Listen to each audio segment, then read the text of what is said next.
Dans cette séquence, nous allons parler de la somme d'une suite géométrique. Pour cela, on aimerait pouvoir calculer une somme assez particulière qui va être de la forme S indice n égale 1 plus Q carré plus Q3 plus etc.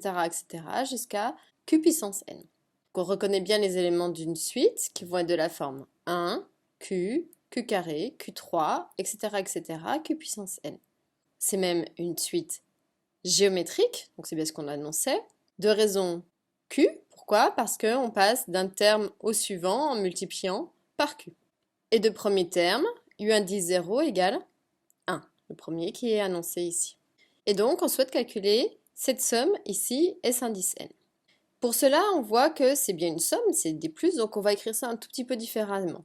Comme étant sigma, on avait vu que c'était la manière de symboliser tous ces plus, de quoi? Donc il va falloir trouver quelque chose qui est fixe, commun à tout le monde. A priori, à part pour le premier, ici, il y a toujours Q en commun.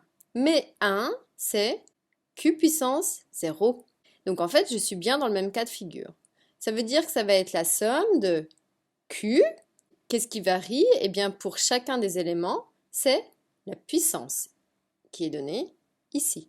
Cette puissance, on va la nommer par une variable, par exemple, K, donc Q puissance K. Pour K, plus petite valeur de K qui va être notée en bas ici. Donc la plus petite valeur, c'est K égale 0 ici. Donc on note en bas. Et ensuite, la plus grande valeur de K, c'est pour le dernier élément, c'est-à-dire pour K égale grand N. Donc cette somme S indice n, elle peut se noter aussi ainsi, sigma pour K égale 0 à n des Q puissance K.